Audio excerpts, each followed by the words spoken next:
Maverick News. The world is watching.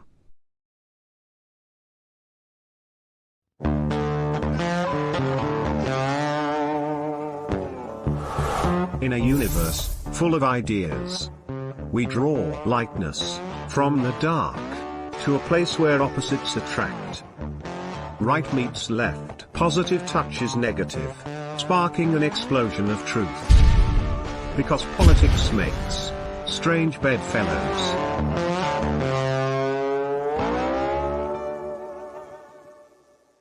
And, the same woke leftists who were cheering for Nazis in Ukraine are the same ones cheering for Nazis in the PLO and the Hamas liberation movement.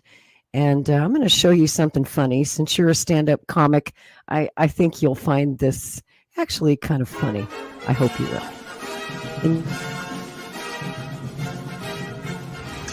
Hi, everyone. We are live on YouTube with Columbia Anti-Semitic News, where everyone is welcome. LGBTQH. H? Hamas. Yeah, I totally sim Hamas. Yeah. It's so trending right now. From the river to the sea, Palestine will be free. Do you know why it's true? Because it rhymes. Just look at all this toxic Zionist propaganda. Kidnapped in Gaza. Does this look like Gaza to you? Yeah, bro, I have no idea what Gaza looks like. And they're smiling. Do hostages smile? Zionist liars. Totally sus. Do they think we're stupid? Stupid? I major in queer post-colonial astrology. Ew. Jews make the world dirty. Yeah. And no, I'm not anti-Semitic. I'm racist fluid. Exactly. And now for a little break from all this activism, we want to say hello to our BFF, Bestie freedom fighter. Abu Fatwa in Gaza. Salam alaikum. Alaykum as-salam, and inshallah, Allah will kill you all infidels. Thank you so much for joining us. Love the headpiece, the all oppression chic. Very drip. Mr. Fatwa, how are you? Are you safe? Oh yes, I'm safe. I'm in a tunnel under the Gaza hospital. Above me, I have Allah and 2 million civilians protecting me. Community is so important these days. Do you need like humanitarian aid, food, fuel, medicine? It's okay, I have everything. I'm only hungry for rockets. As long as it's organic. Yeah. I wish I just could be there with you. You can come to Gaza anytime and we will throw you from the roof, you homosexual dirt. Do you hear? Bro, want to throw me a rooftop party. They are so welcoming and inclusive. So shukran. And you are also very welcome to come here to America. We will come. First we finish with Israel and America is next. Great! So, I guess we'll see you soon. Yes, it would be a blast. Can't wait. It will be so multicultural. Ya Allah, you are so stupid. Thank you so much, Abu. We love you. I won't even bother killing you. It's a waste of bullets. Okay, bye. Die. From the river to the sea, Palestine will be Jews free. Yeah, that sounds better. It is better. The crazy thing about it is when I hear these white kids out in the streets, all these elite Columbia educated kids in New York City, with from the river to the sea, Palestine will be free. And then you ask them, well, what happens to the Jews then? And they never have an answer for that one. Yeah, what I'm does just that curious, actually Lori, mean? what would you say to Max Blumenthal? Like if he was on this stream right now, what would you say to him? Or what would you say to Norm Finkelstein? What would you say to them? It's really not my place to tell a Jew how to feel. Okay. I think that Jews have the right to disagree amongst themselves. And I'm not a Jew, so it's not my place to lecture them, but I am a historian. And I'm just pointing out some very troublesome history and some very troublesome facts. I think we need to set up the Lori Spencer, Norman Finkelstein debate. I think it needs to happen. Well, you know, if Bobby Kennedy won't debate Max, maybe I'll have to take Bobby's place. And you know, if I were running the FSB intelligence service in Russia, you know what I would do? I would take advantage of all this chaos, and I would encourage a lot of what is going on, and fan the flames. And you know what you might end up with? You might end up with Justin Trudeau saying, let's take another 500,000 Palestinian immigrants. Let's let's get these people out of there. And who benefits from that?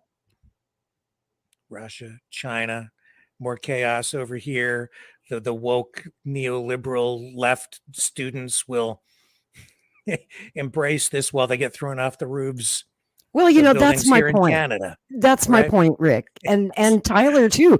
You asked me what I would say to Blumenthal. And you know, again, I don't feel that it's my place to lecture a Jew on how they should feel. They're entitled to their feelings. I'm talking to my fellow white people out there. Okay. Okay. Because I can relate to you where we come from the same place. I'm also a Christian.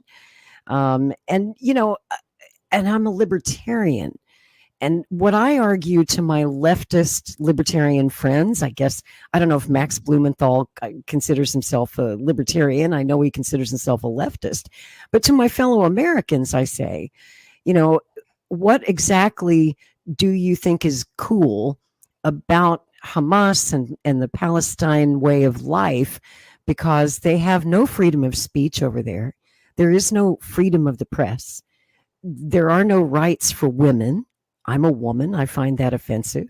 There are no rights in their society for gay people, certainly not inclusive and welcoming to all these issues that you claim you stand for. So I'd like to show you a clip of a filmmaker who's recently done a film where he talked to a lot of American leftists in San Francisco about their support for Palestine and actually kind of opened their eyes. You tend to side more with one side versus the other? Palestine. We are here to support the Palestinians and give them a right to freedom and the right to self-sovereignty, and also for Israel to sort of maintain its ground and stay in its own lane without infringing on the journeys of others. I mean, my ex-wife and I talked about it a lot. That's quite frankly how I learned more about it, but it was really about, like, Israel for being such bullies. And So, Army, what a great idea. What did you then do? Incredible and like kind of bizarre connection, alliance between the left in general and the gay community specifically and the Palestinians. And on the surface, it makes absolutely no sense, right? They don't share any moral values. In fact, their moral values are in direct conflict with one another, particularly when it comes to gays. So it always vexed me and the pro-Israel community on why that is. Now, ultimately, the reason why it is this notion of intersectionality, the idea that victimhood, and I've always said victimhood is the most corrosive and powerful emotion that humans have, and this proves it, because they say because of our joint victimhood, we are connected and we are allies. And that victimhood overrides even their sense of being, because literally gay people are being murdered and raped by the Palestinians, yet they have avoided that small sticky issue to say that we're together. So what I did was, after I interviewed them, I actually went to the Palestinian territories. I went to the West Bank, not crazy Hamas, right? Not Islamic fundamentalist Hamas, but the quote unquote moderate West Bank. And what I found was, when I was talking to imams, politicians, men in the street, I had the same exact theme to everybody I spoke with. It was somewhere in the spectrum of, on the least offensive, we need to jail and institutionalize these people, to rape and murder them. And that was a spectrum of ideas that I had on what should be done to the Palestinians. And I put that back to these people. Army, I'll just stop you there, Army, and I'll just show a couple of clips of first you talking to an Islamic preacher in the West Bank, and then I'll play you some of your vox pops where you stopped people, even though your guide told you not to, because he thought it would be too explosive, where you stopped and spoke to people in the streets of the West Bank about gays. So first, here's your Islamic preacher.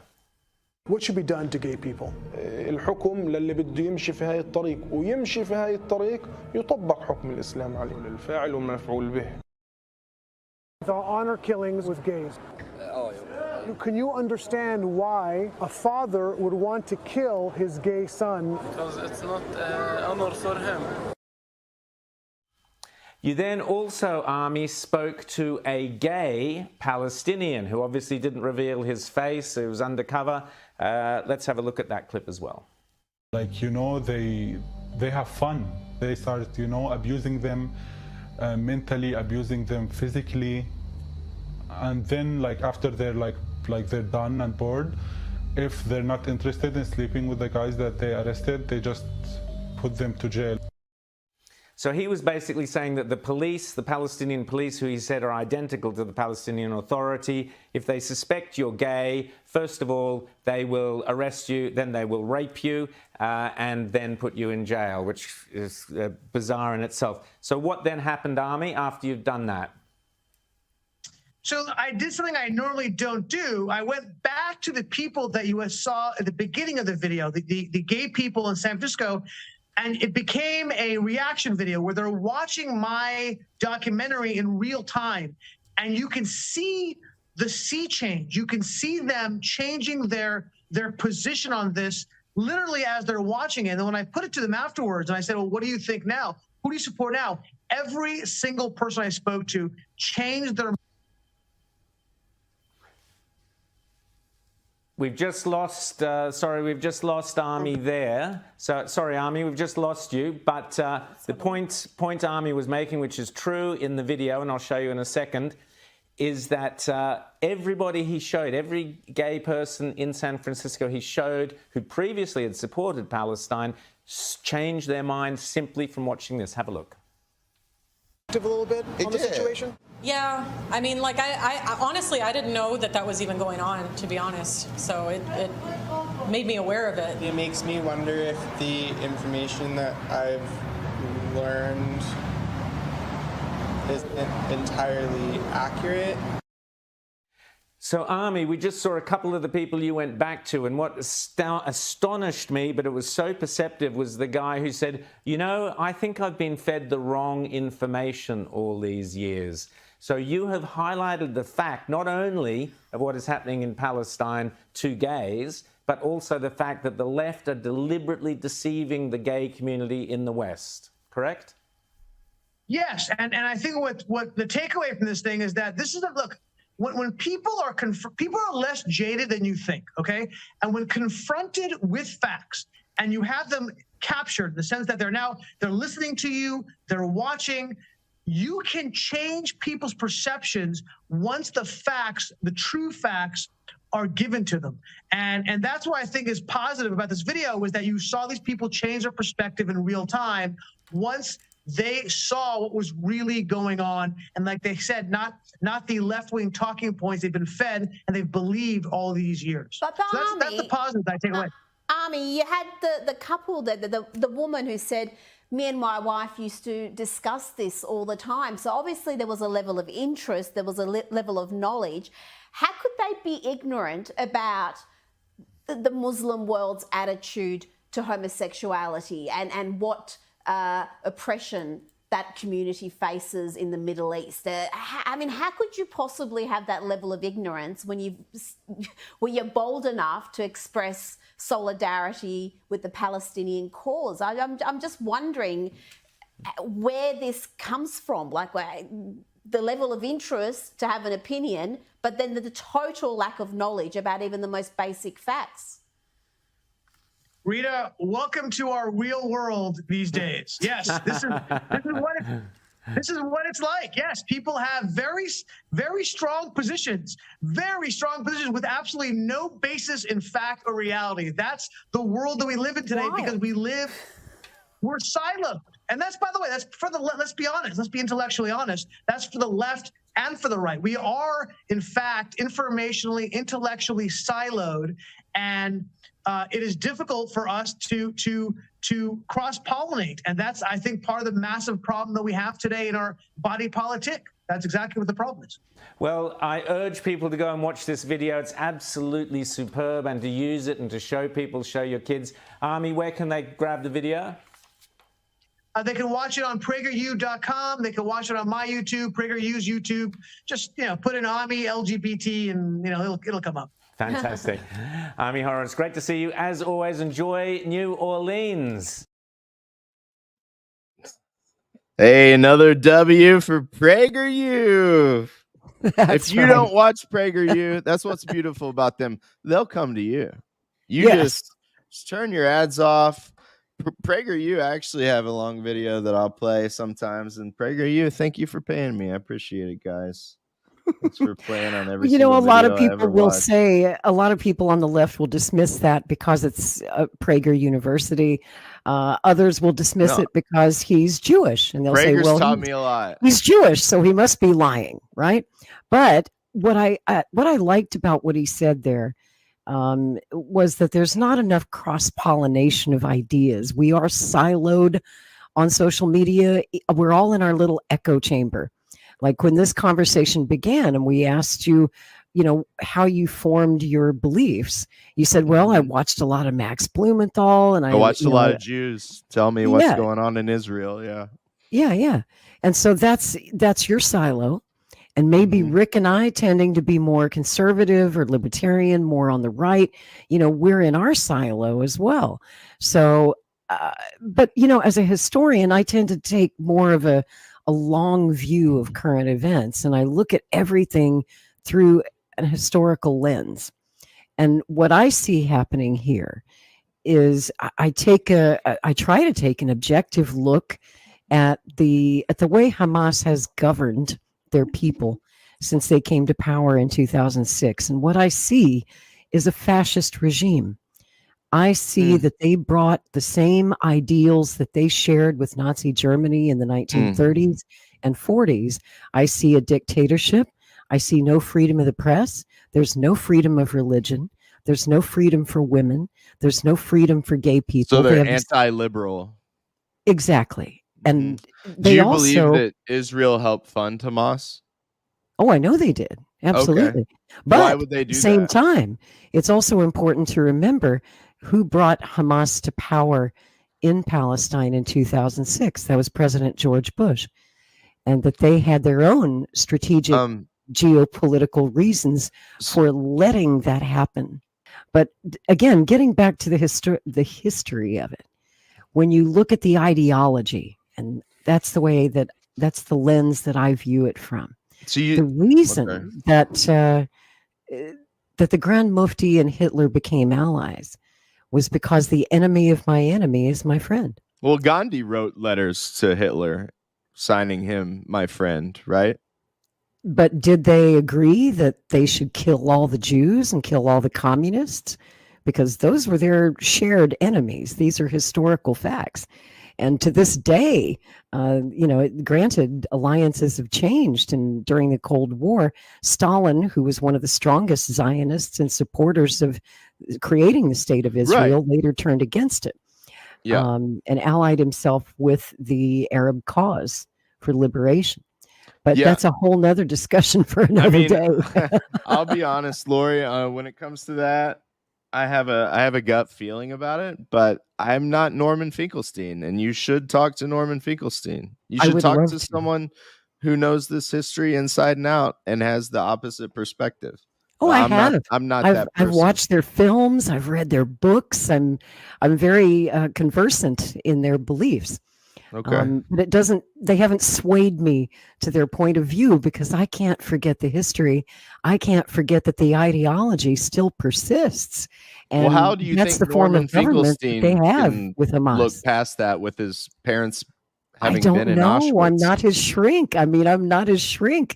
I just really want to see you ask him That's that between so Norman and his answer. therapist, or his family, or his church. I mean, if I have to pay money to hear him answer these questions, like I want to find that film footage that you showed me, and I want to play it for Norman Finkelstein, and ask him, is this true? Like, what Ask is him your sometime answer to about. this? I would love to hear Max or someone answer. What about the Nazi collaboration? Who was the Grand Mufti, and why do you still think he's a Giga Chad? Why do you think he's a superhero? That's what I'd like to know. My guess would it would have the answer, and I don't know for sure, but I'm guessing the answer would have something to do with, you know, armed Israeli Zionist settlers. Well, they think the Zionists are the Nazis now. That's what they say. That's literally what they say. That is exactly what they're saying. Were there transplant? I mean, would you agree that there were transplants from Europe into that region? Like, were there settlements being set up in the early 20th century before the creation of the state of Israel? Yep. That's a true fact. That's a true fact. So they were from Europe, and then they were transplanted in, right? And you know why? How would Oklahomans or Missourians react? We're doing it right now. We're taking in so many immigrants through our southern border. They're flooding into our cities in Texas and Oklahoma, and probably Missouri as well. Every American city is flooded with people who come from different countries, different cultures, different religions. Some may not wish us well.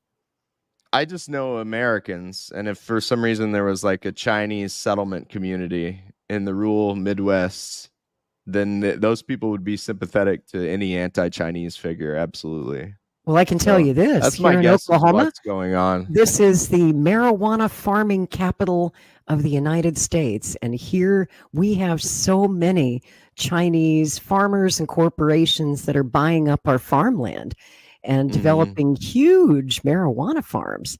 I'm all for it. I'm a marijuana activist, but there are questions because a lot of these people are in fact involved with organized crime. These farms are illegal. They're unlicensed. And they do have, I mean, we have shootouts all the time between these guys, these organized crime guys from China, and our local law enforcement. When they come to, take the farm out of business, they get met with gunfire. And it's become a very deadly problem here in Oklahoma. So, yes. I always wonder why they're immigrants. selling it to them. That's always my question. Why is it for sale? You should go to China and try to buy some farmland. See how it works out. Try to buy some marijuana. Yeah. I Try to doubt set up a you'd- marijuana farm in China. I don't think they'll let you have a marijuana farm in Palestine either. Probably not. Who benefits the most from the massive immigration that is taking place here in the U.S. and especially Canada? Who benefits the most? I mean, my gut reaction would say, people who want cheap labor would be my guess. No, it's You don't causing think so? so much disruption. We can't house them. We don't have the health care for them. Why would they have a come huge here if they homeless couldn't be problem. housed? Like, why would they do that?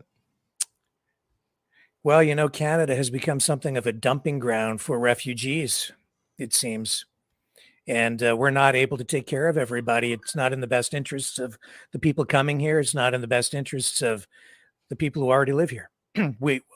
I have friends who are new Canadians who have lost faith in the country because they're fed up with all the additional immigration, and they're immigrants who came here just a few years ago themselves. It's gotten that bad.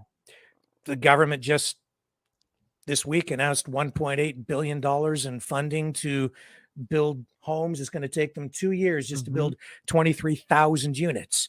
And we're in the next year, we'll have 1.5 million new immigrants come into the country. You do the math. Who benefits the most? Are they going to be Trudeau What do voters? you think? No, What is it for? Why are they? Why? It's we're at war. We are at war. So Canada has this, very open, inclusive, liberal, woke immigration policy. Under Trudeau, we've had massive immigration over the past 8 years, like unprecedented levels. And again, I think that our adversaries just look at this, and I think they're fanning the flames in Palestine. They're like, yes, let's see how many more refugees we can help create. Since they're creating them anyway, let's create even more. And flood the West with as many as we can, because the economy can't handle it. Their society, their infrastructure, they can't handle the influx. But Canada says, we always say, yes, we'll take. How many should we take? I ask you this: how many is China taking? China, I don't even think you can become a citizen in China. Right. If I lived there for 50 years, I don't think they would let me become a citizen. How many is I India looked into taking? it once. It's I was like, how would you get Chinese citizenship? And it's like, how you many can't. Americans is Mexico taking? This immigration thing, that's just another one of the challenges, the problems that we're being forced to deal with as common people, and even the governments here. It does not benefit our government to take in this many. They'll take them. And I think in the minds of and you have to remember that I don't think Justin Trudeau is acting in the best interests of the country. I think the guy's bought and paid for. He serves several masters. There's clear evidence that he's been working with the Khalistani separatists out of India. So he's beholden to them. The government of India is not happy with him because of it, because those Khalistanis are viewed as terrorists in India. We harbor them in Canada. We protect them by giving them dual citizenship. One of them was just assassinated out in British Columbia. And Trudeau stated publicly that he thinks that the Indian government is directly responsible. This has become an international incident. The Indian government was trying to assassinate him. Didn't they try to assassinate Trudeau? His plane was stuck there for about 48 hours, I believe it was. He wouldn't take off because there was some strange mechanical problem with the plane. And they offered to fly him out on another plane. He said, no, thanks. You do the math on that one. Okay. Do you have, just to feel you guys out a little bit? I have the receipts on all that. Me and Lorshek mainly agree. I mean, we come from the same stock. The good capitalist loves migrants to increase the profits by wage dumping, or there's that aspect to it. But this is so excessive. This is so crazy. Do you take any credence? Here in my suburb, we never had homeless people before. They're busing homeless people from Toronto to my small town of Chatham. I live on a cul-de-sac in a suburb. There are homeless people that I find over at the super mailbox thing a half a block from me. They hang out over there in the middle of the night.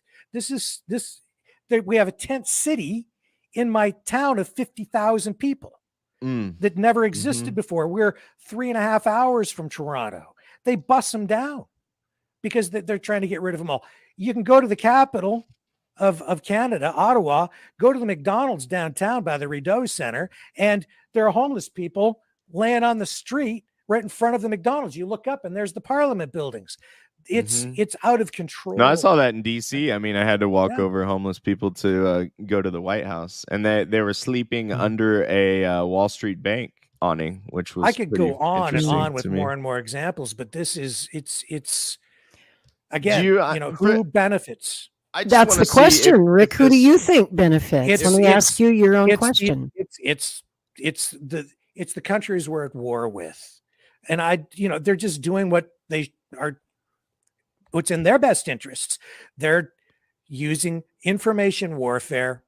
Okay, they are using various strategies to try to disrupt our society. Who are these countries? Are they Russia, China, Iran? Is that who we're at war with? Brazil, Russia, India, the BRICS, China, South Africa. It's those countries. It's all the allied countries. And then, in very simple terms, it's not that complicated. Look at how the countries are lining up as we get deeper and deeper into the Third World War.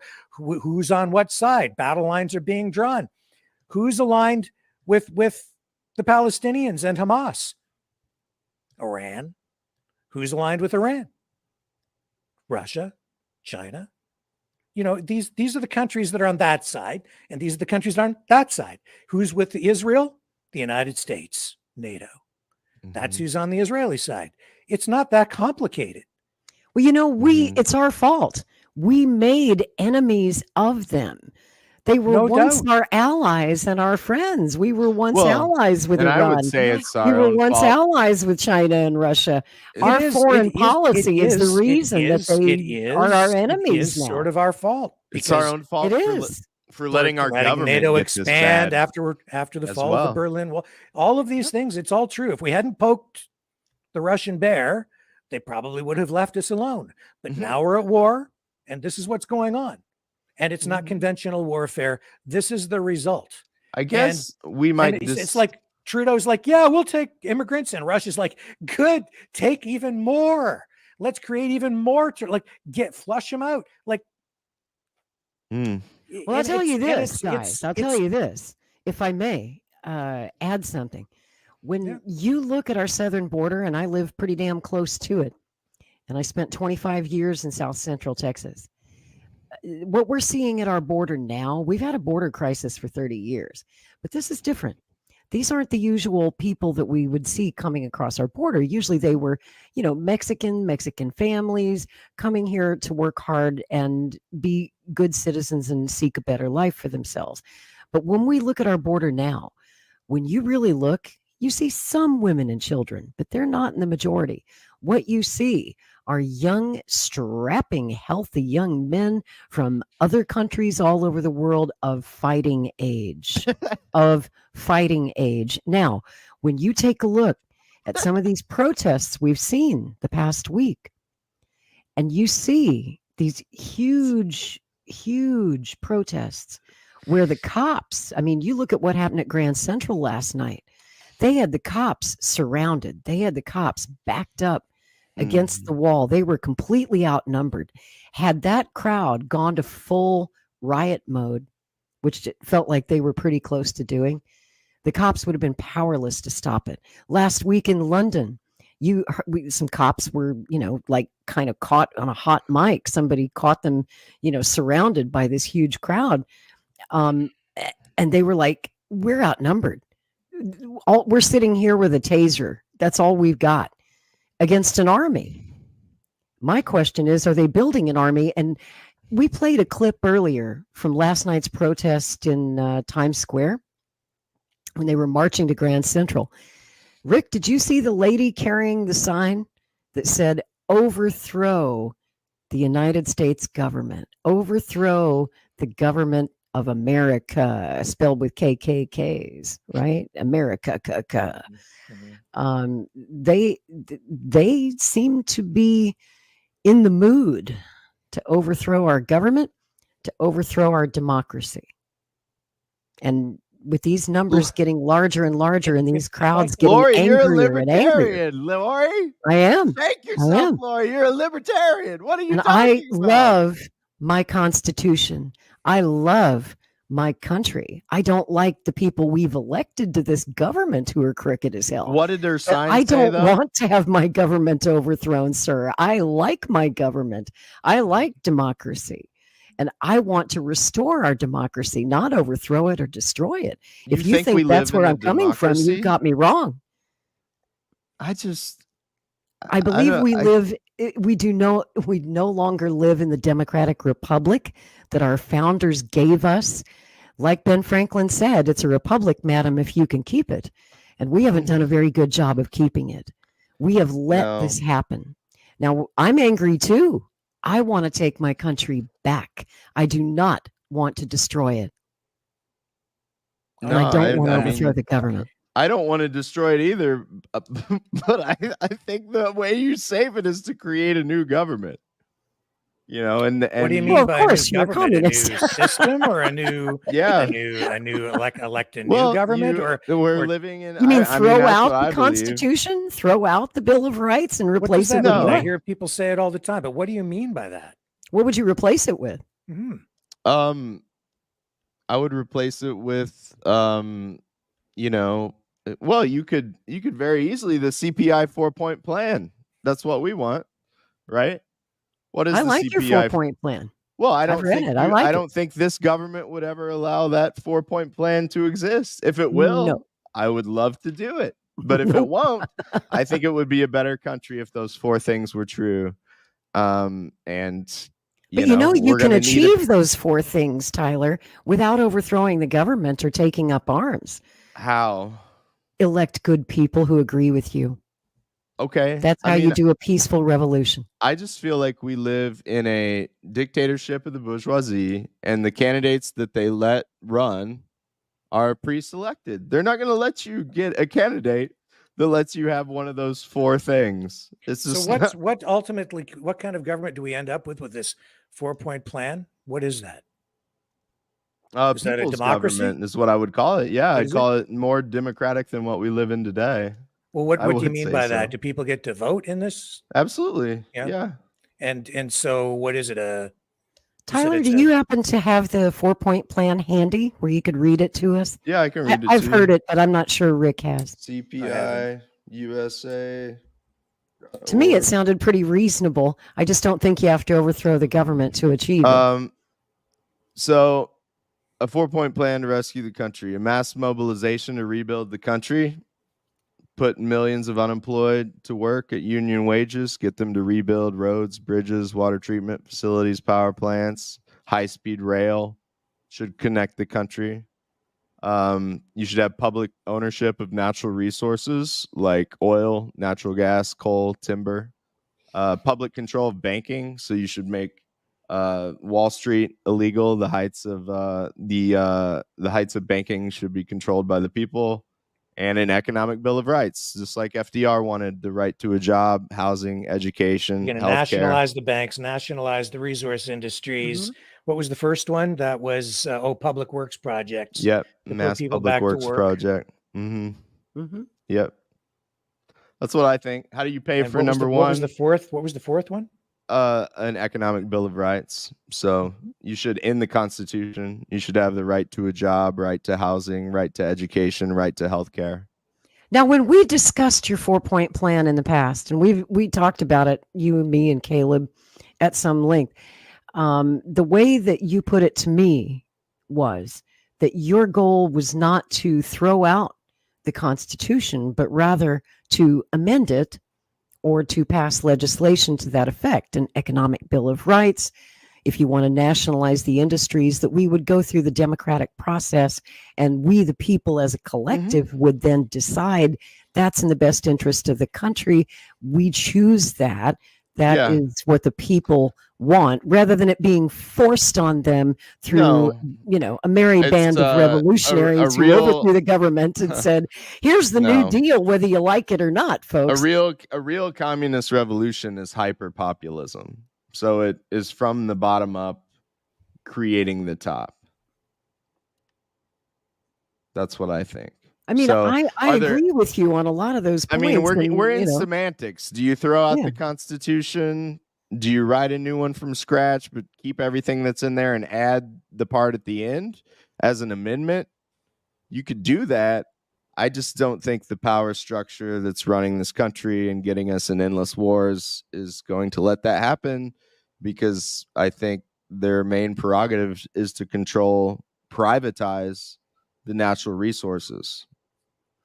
Well, I tell you what. Would you say that? I mean, would you say that, Lori? Like, that's a question. Would I say what? Someone asked it earlier. Like, do you believe like Israel is being? Do you agree that the U.S. needs the aircraft carrier known as Israel for its empire games? Do you believe it needs Israel to control the world's oil supply? Do I believe that? Mm-hmm. I don't really think we have the right to take anyone else's oil. Okay. Do you think if we completely pulled the American military out of Israel, do you think Israel could defend itself? No, I don't. So do you think a country can be... Because they're surrounded by enemies who hate them and want to kill them, and say openly, from the river to the sea. Why did they pick there to live if that is true? Why did they pick there? They weren't really given a choice. Okay. I mean, the British said there were all these different plans right? In the late 19th, early 20th century, where will the Jews go? They need a homeland where they can be safe. They wanted to live in the Holy Land. They felt that they had a claim to it. It doesn't The sound British, like the plan worked out very well. it didn't. It didn't. It was a horrible mistake. Sounds like by the most British. dangerous place you could live now as a Jew is in Israel. Yeah, I would probably have to agree with you on that That's one. what a lot the of question is, and nobody can answer it, where the hell do they go? And I know that we're almost out of time and we've gone way over time, but I mean, I've heard that, Jews say that they try to be the best citizens they can be where they do live. Yeah, that's a lot of them do believe that. They've tried to set up a bastion of democracy, as they say, in the Middle East, and that they brought improvement to the land. Like what was once a desert is now, an amazing. I just don't know. Like country. Syria, like Jesus spoke Aramaic, right? But Yes. if I tried to turn Syria into a Christian ethno-state, I would imagine I would live in perpetual war with the Muslim countries surrounding me. Mm-hmm. Well, I tell you what, I think the best way to bring this show to a close is I think that I found this wonderful clip. It's actually, I thought I would give your fellow Missourian the last word, President Harry Truman, since he's the one responsible for creating this whole mess back in 1948. These are some outtakes, and the public did not see them until just a few years ago. Right after Israel was created, literally the same day, President Truman made some informational films to explain to the American people why Israel had to be created and why the United States supported it. And these outtakes are so fascinating because you hear some very candid reflections here on it that's not what you'd expect from President Truman, which is probably why the Truman Library kept them hidden for the better part of half a century. But I think he explains the whole mess maybe better than anybody could. But you've probably never seen these before. I just want to show you. It's a couple minutes we had long. Several other really fascinating people stuff. in the country, even among the Jews, the Zionists particularly, who were against anything that was to be done if they couldn't have the whole of Palestine and everything handed to them on a silver plate so they wouldn't have to do anything. It couldn't be done. We had to take it in small doses. You can't move 5 or 6 million people out of a country and fill it up with 5 or 6 million more and expect both sets of them to be pleased. We had all sorts of objections to everything that was done. Something had to be done. We went ahead and done it and had it done, and now it's working out. Eventually, I think we'll have them all satisfied. But it's going to take a great deal of time yet to get the job done. Could you tell us that they were worried about war with the Arabs? I also antagonized a lot of people by recognizing the state of Israel as soon as it was formed. 1949. But don't think that decision to recognize Israel was an easy one. I had to make a compromise with the Arabs and divide Palestine. The Jews wanted to chase all the Arabs into the Tigris and Euphrates River, and the Arabs wanted to chase all the Jews into the Red Sea. And what I was trying to do was to find a homeland for the Jews and still be just with the Arabs. But when you go into a thing of that kind, the people you help most are the ones that get most angry with you. Ain't that the truth? Before we go, Lori, I Yeah. want to ask you: do you believe that the well, here, Rick, the CIA? Do you believe the CIA was created out of the Wall Street lawyers for the oil industry? For the Is that oil the history industry? that you understand? Wasn't Dulles like Yeah, absolutely. And let's not forget that guy we just looked at, President Truman. Right. He's the one who created the CIA, the NSA, and the National Security State, and the State of Israel. So make of that That's what just you to will. me the intelligence agencies. It's about controlling natural resources, specifically oil, And I put the hat back on, Rick. I really think that's what's behind all this. Is that thing made of tinfoil? No, it needs to be. I keep those in the classroom. I got 2, so I got one with an easy reach. If some kid asks me like, "Who really killed JFK?" I can put it on real fast. Put it on. Yeah. Or they're not even interested in that anymore. They're just like, I think it's safe to blame the CIA for that one, for JFK. Well, yeah. It's like issues like this, like Grandpa, despite everything, I got to take my hat off to him. In the end times, there'll be wars and rumors of wars, and brother will be divided against brother. And this is an issue I know we're not going to agree 100% on, but at the end of the day, I still love you guys. And, Exactly. I think there's things we can still work on together. And like I always tell you, Rick, when the bullets start flying, me and you will be in the foxhole together. I like to think so. Okay.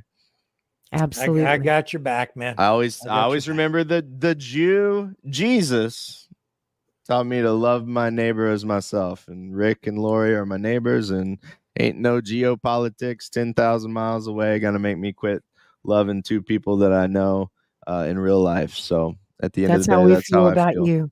That's how we feel about you too, Tyler. We just adore you. We know you're good people.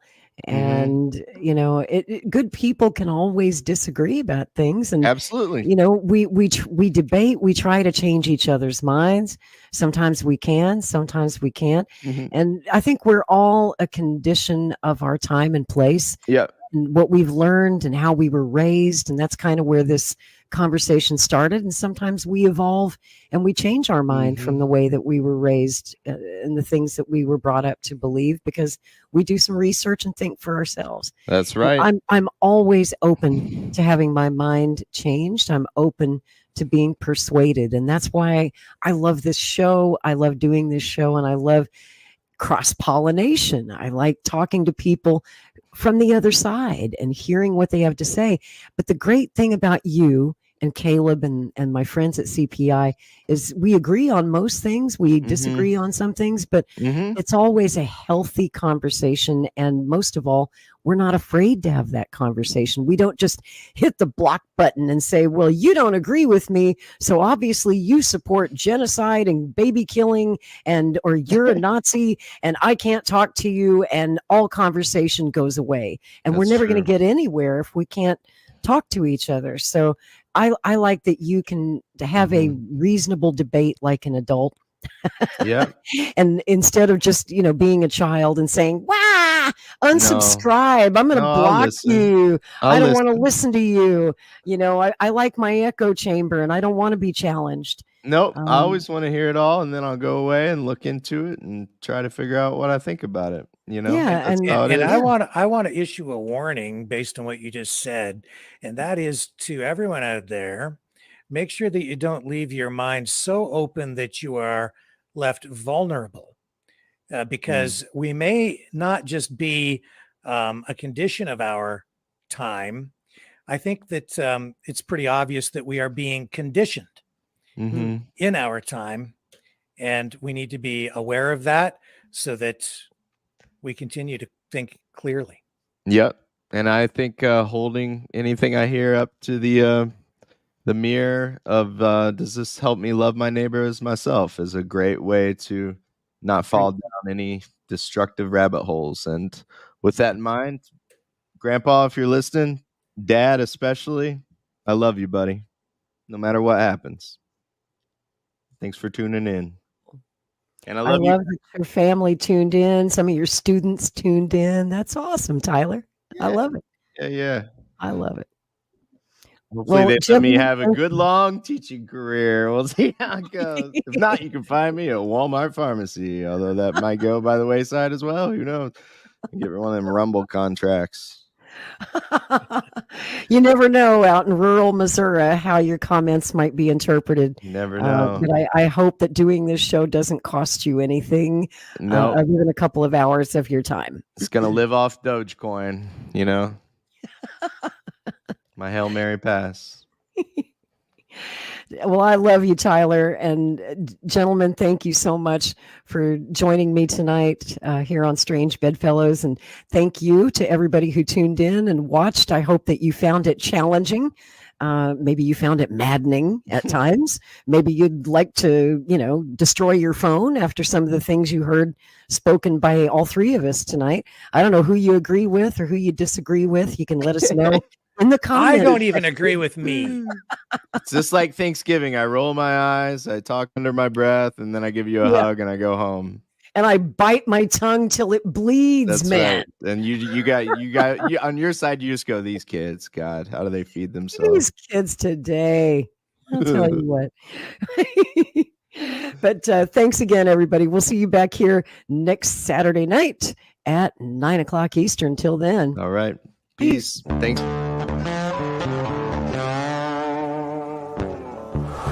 In a universe full of ideas, we draw lightness from the dark to a place where opposites attract. Right meets left, positive touches negative, sparking an explosion of truth. Because politics makes strange bedfellows.